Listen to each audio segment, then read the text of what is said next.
आज के legal video में हम दंड प्रक्रिया संहिता 1973 के अंतर्गत आने वाले मजिस्ट्रेट के समक्ष वारंट मामले की प्रक्रिया नामक टॉपिक का अध्ययन करेंगे। तो चलिए शुरू करते हैं। प्रश्न यह पूछा जाता है कि मजिस्ट्रेट के समक्ष वारंट मामले की प्रक्रिया क्या होगी। तो इसका उत्तर देख लेते हैं। मजिस्ट्रेट के समक्ष वारंट मामले की प्रक्रिया, जिसे धारा 238 से 248 में बताया गया है। दंड प्रक्रिया संहिता की धारा 2X वारंट मामले को परिभाषित करती है। धारा 2X के अनुसार वारंट मामले से तात्पर्य ऐसे मामले से है जो मृत्यु, आजीवन कारावास या 2 वर्ष से अधिक कारावास से दंडनीय किसी अपराध से संबंधित है। धारा 2X के प्रावधान से स्पष्ट है कि वारंट मामले अपेक्षाकृत गंभीर मामलों से संबंधित हैं। वारंट मामलों के गंभीरतम प्रकरण धारा 209 के तहत सत्र न्यायालय को विचारण के लिए सुपुर्द कर दिए जाते हैं। शेष वारंट मामले सक्षम दंडाधिकारी के द्वारा संहिता के अध्याय 19 में प्रावधानित प्रक्रिया के अनुसार विचारित किए जाते हैं। वारंट मामले भी 2 प्रकार के होते हैं। नंबर 1, पुलिस रिपोर्ट पर संस्थित वारंट मामले अर्थात FIR, जिसे धारा 238 से 243 और 248 में बताया गया है। नंबर 2 पे है पुलिस रिपोर्ट से अन्यथा संस्थित वारंट मामले अर्थात परिवाद, कंप्लेंट पर संस्थित मामले, जिसे धारा 244 से 248 में बताया गया है। दोनों वारंट मामलों के विचारण की प्रक्रिया भिन्न भिन्न है, जो इस प्रकार है। नंबर 1, पुलिस रिपोर्ट पर संस्थित वारंट मामले के विचारण की प्रक्रिया अर्थात FIR के आधार पर संस्थित वारंट मामले के विचारण की प्रक्रिया।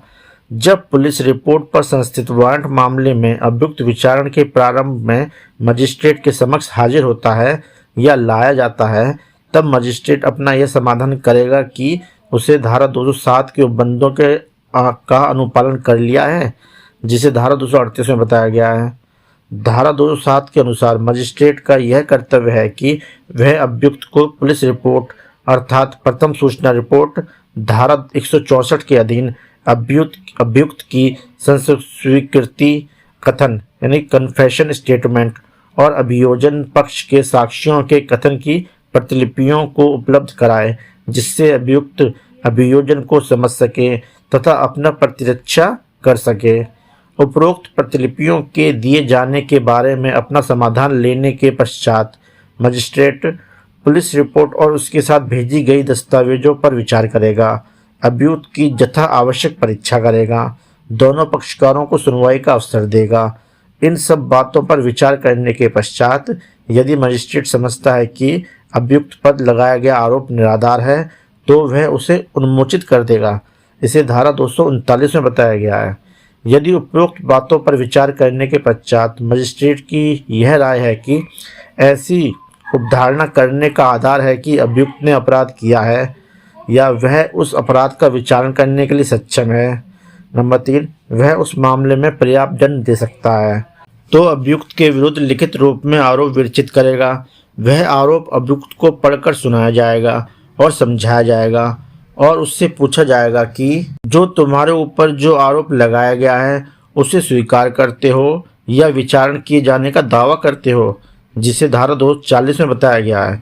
यदि अभियुक्त दोषी होने का अभिवचन करता है तो मजिस्ट्रेट उसके अभिवाद को लेखबद्ध करेगा और उसी के आधार पर स्वविवेकानुसार दोष सिद्ध कर सकेगा, जिसे धारा 241 में बताया गया है। यदि अभियुक्त अभिवचन करने से इनकार करता है या अभिवचन नहीं करता है या विचारण किए जाने का दावा करता है या मजिस्ट्रेट अभियुक्त को धारा 241 के अधीन दोष सिद्ध नहीं करता है, तो मजिस्ट्रेट अभियोजन के साक्ष्यों की परीक्षा के लिए तारीख नियत करेगा और ऐसी नियत तारीख पर मजिस्ट्रेट सभी साक्ष्य लेने के लिए अग्रसर होगा जो अभियोजन के समर्थन में पेश किया जाता है, जिसे धारा 242 में बताया गया है। अभियोजन के साक्ष्यों की परीक्षा की समाप्ति के पश्चात मजिस्ट्रेट अभियुक्त से अपेक्षा करेगा कि वह अपनी प्रतिरक्षा प्रारंभ करे और अपने समर्थन में साक्ष्य प्रस्तुत करे। यदि अभियुक्त कोई लिखित कथन देता है तो मजिस्ट्रेट उसे अभिलेख में दर्ज करेगा। यदि अभियुक्त मजिस्ट्रेट से आवेदन करता है कि उसके साक्षियों के नाम समन भेजे जाएं, तो मजिस्ट्रेट उसके साक्षियों के नाम समन जारी करेगा कि वे निश्चित तारीख और समय पर साक्ष्य देने के लिए उपस्थित हों, जथा अपेक्षित दस्तावेजों को पेश करें। किंतु मजिस्ट्रेट साक्षियों को समन तब जारी नहीं करेगा जब उसको लगता है कि अभियुक्त मुकदमे में विलंब करने या किसी को तंग करने या न्याय के उद्देश्य को विफल करने के लिए समन करना चाहता है, जिसे धारा 243 में बताया गया है।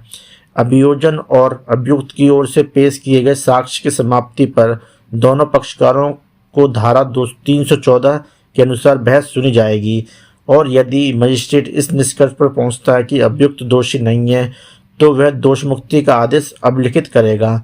इसके विपरीत यदि मजिस्ट्रेट इस निष्कर्ष पर पहुंचता है कि अभियुक्त दोषी है और वह धारा 325 या धारा 360 के अंतर्गत कार्रवाई नहीं करना चाहता है या कार्रवाई नहीं करता है, वहां अभियुक्त को दंड के प्रश्न पर सुनेगा और तत्पश्चात विधि के अनुसार दंडादेश पारित करेगा। इसमें एक वाद आया था बर्न स्टैंडर्ड कंपनी बनाम यूनियन ऑफ इंडिया।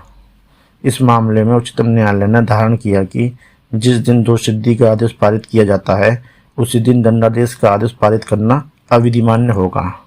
एक अगला वाद आया था मलकियत सिंह बनाम स्टेट ऑफ पंजाब। इस मामले में उच्चतम न्यायालय ने कहा कि दंडादेश पारित करने के पूर्व अभियुक्त को सुनवाई का अवसर देना आज्ञापक है, अतः दंडादेश के प्रश्न पर सुने बिना पारित दंडादेश अविधिमान्य होगा। साथियों, अगर वीडियो पसंद आया तो लाइक और सब्सक्राइब कीजिए।